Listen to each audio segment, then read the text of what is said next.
যে আইন শৃঙ্খলা পরিস্থিতি সব বিষয়ে আপনাদের বেশি জানা আছে। আপনারা এখানে যারা আছেন তারা নিশ্চয়ই পেপার পত্রিকা বা টিভিতে দেখেন। সেই তুলনায় আমাদের ধর্মায়তে এবং বড় কোনো বিশৃঙ্খলা নাই। আমার জানা মতে এখানে কোনো ডাকাতি বা চুরির ঘটনা, গত ডাকাতির ঘটনা আমি 9.5 মাস আছি, একেবারে ঘটে নাই। গত 10 বছর ধরলাম থানায় কোনো ডাকাতি মামলা নাই। আর চুরি ছোট ছোট যে চুরিগুলো হয়, যেমন গরু চুরির বিষয়ে আমরা গরু চুরি একটা গরু ভাইরার থেকে উদ্ধার করে দিয়েছিলাম। গরু চুরির কোনো ঘটনা গত এই মাসে আমরা শুনি বা কেউ আমাদের কাছে অভিযোগ করে দেয়। এখানে মাদকের একটু প্রভাব আছে, মাদক নিয়েও নানান রকম কথা আছে। যেমন গতকাল কেন্দ্রীয়তে কিছু ছাত্র জনতা মিলে একজনকে করেছে সব আছে, বাট আমরা যখন গেলাম তখন দেখা যায় যে না, ওরা বললো যে আসলে সে আগে ব্যবসা করবে, এজন্য তার কাছে টাকা চাইছে, টাকা চায় তারা নিয়ে আসছে। এই বিষয়গুলো একটু খেয়াল করবেন। আমরা যদি এরকম মানে সন্দেহবাদক ভাবে কাউকে ধরে নিয়ে জনগণ যদি এটা করেন, তাহলে কিন্তু আইন নিজের হাতে তুলে দেওয়া হয়। আপনারা আইনটা নিজের হাতে তুলে দেবেন না।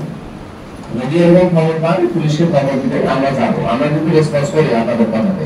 আবার গতকাল আর একটা ঘটনা হচ্ছে যে নিজেরাই মেয়ে এবং ছেলের বিষয়ে বিষয় করছে 25,000 টাকা দেওয়া, এখন এই টাকাটা হারাম করার জন্য পুলিশের উপর চালাচ্ছে।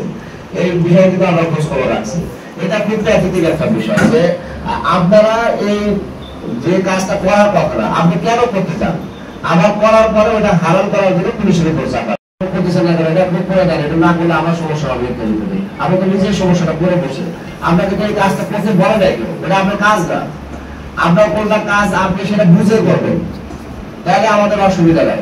আমি বলতে রাখছিলাম, আবার আপনারা যদি বলেন আমি চালু দেবো, বাট আমার কথা হলো যে আমাদের যে দোষগুলো আছে এটা বলেন, কোনো অসুবিধা নেই। কিন্তু যেটা আমরা করি না ওটা যখন বলেন তখন আমার কাছে খারাপ লাগে, তখন আমরা কাজ করতে আগ্রহটা হারাই ফেলি। দয়া করে এটা একটু করবেন না, যেটা আমি ভুল করছি সেটা বলবেন, আমরা সংশোধন হওয়ার চেষ্টা করি বা সংশোধন করবো, কিন্তু আমি যে ভুলটা করেই নাই সেটার মধ্যে আমাদের ফেলবেন না, দয়া করে। মাদক এবং চুরির আগ্রস্ত ছোটখাটো চুরিতে জনগণ আসেন না, আসে তাদের খুব লাভ হয় না। তো একটা জিনিস 2018 সালের মন্ত্রীর নির্বাচনী পুরস্কার পড়া গেছে, এই কথা বলে একটা মামলা হচ্ছে।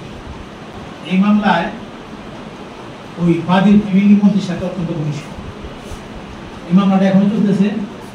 বিএনপির উপজেলা পর্যায়ে সকল নেতায় আসামি ছিল, ওনারা যারা সক্ষম টাকা পয়সাতে নাম কাটতেন। এখনো গরিব মানুষগুলা দিনমজুর কৃষক রোডে ঘুরতেছে বছর পর বছর। কি জানেন উনি কি করতেছেন, জনগণের কিভাবে গোবাইতেছেন? যেহেতু আমার প্রতিবেশী, আমি অবলোকন করি, কিন্তু আমার তো ব্যক্তিগত প্রতিবাদ করার তেমন কিছু নাই। আমি ওসি সাহেবকে কবিতা দিলাম, উনি এর পরবর্তী ব্যবস্থা নেবেন। না নিলে কি করতে হবে তখন আমি আপনাদের স্বর্ণগম হবো, আপাতত আমি দিয়ে দেবো। একটু তুলা করে দেখাই দেন যে ছবিটা আমরা একটু দেখি। এই ধরনের কোনো মামলা আমাদের এখানে নাই।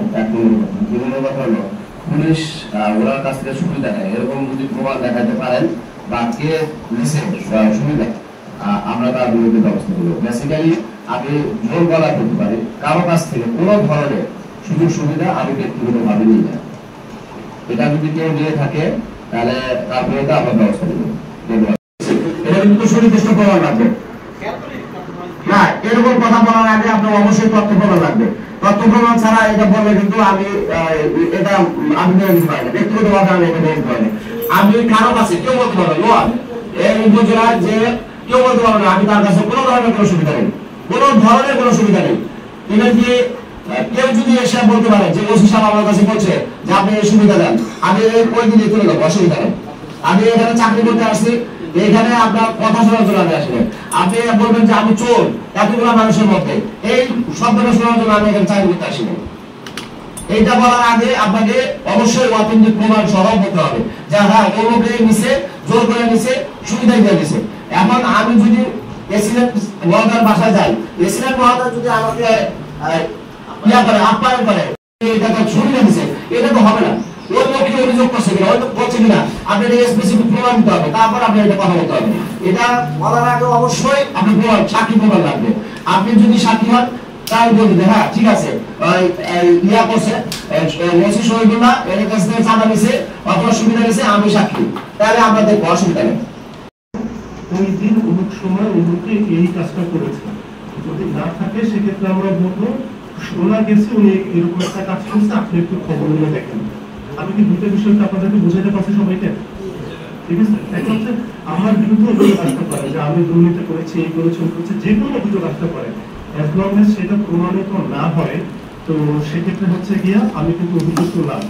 আমাদের দেশের সাইকোলজি হচ্ছে অভিযোগ আসতে মানে কিছু না কিছু আসলেই করতে নারীকে অভিযোগ আসে, ব্যাপারটা বুঝতে পারছেন? তো আমরা বলার ক্ষেত্রে যদি সুনির্দিষ্ট প্রমাণ থাকে তাহলে আমরা এখন থেকে মিটিং এর ক্ষেত্রে ঘরোয়াভাবে আমরা বলতেই পারি।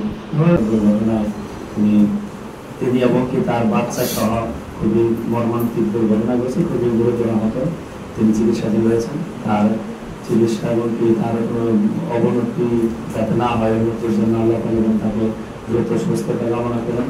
এই আমরা ব্যাংকারি প্রেসের পক্ষ থেকে সকলে এই কামনা করি। এইটুকু জানিয়ে রাখি, সকালে ডাক্তার হচ্ছে রাউন্ডে গিয়েছেন, আমি যখন এখানে থাকি তখন ডাক্তার রাউন্ডে গিয়েছেন, রাউন্ড থেকে বের হলে আমাদের ডিআরও মহোদয় আছে, উনি আপডেটটা জানাবেন। তো কোনো অবস্থা তেমন কোনো উন্নতি নেই, সবাইকে যার যার জায়গা থেকে দোয়া করার জন্য অনুরোধ জানাচ্ছি।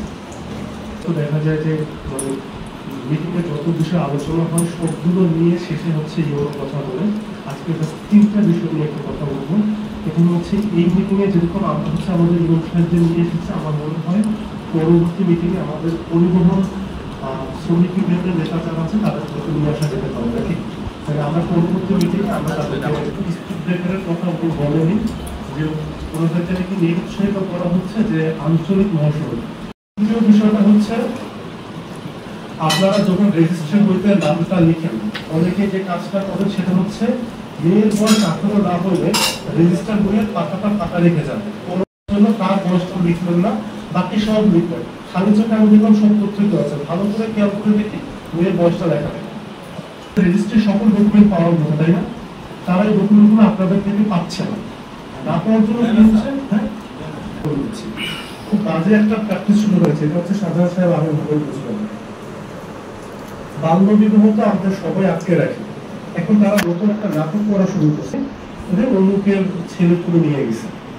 ঠিক আছে, এখন ধরেন আব্দুল রহিমের মেয়েকে কিছু ছেলে পান এবং তার বাবা মা তুলে নিয়ে গেছে, তাইলে তার উচিত অবশ্যই থানায় একটা জিডি করে একটা অপহরণ মামলা করা, তাই না? সেই মামলাটা করে না। ঠিক আছে, সেই সুযোগ করে দেয় যে আমার মেয়েকে আপনার বাড়িতে নিয়ে 3 দিন রাখেন, পরে আমি বলবো এই মেয়ের তোর বিয়ে দেওয়া যাবে না, বাণিজ্যতের প্রশ্ন, তাই এই ঘরে বিয়ে দিয়ে দিই, বাণিজ্যতে কোথায় দিয়ে, তাই না? তো বলতে বিয়ের ক্ষেত্রে কোর্ট ম্যারেজ বলতে কোনো শব্দ নাই। আবার ক্লিয়ার করে দিচ্ছি, কোন ক্ষেত্রে হয় যে আমার নামের বানান সংশোধন, আমার অন্য কোনো ডিক্লারেশন, যে ডিক্লারেশনটা হচ্ছে আইদার একজন জুডিশিয়াল ম্যাজিস্ট্রেট অথবা একজন উকিল দিতে পারে। আমরা বয়সের যে প্রমাণ, আমার বাল্যবিবাহ নিরোধের 2017-তে স্পষ্ট উল্লেখ করে দেওয়া আছে যে কোর্টের কোনো বয়সের এফিডেভিট নেওয়া হবে না। আবারও সবার কাছে অনুরোধ জানাচ্ছে আপনারা আপনাদের সাথে জন্য করবেন, সবাই করবেন। আজকে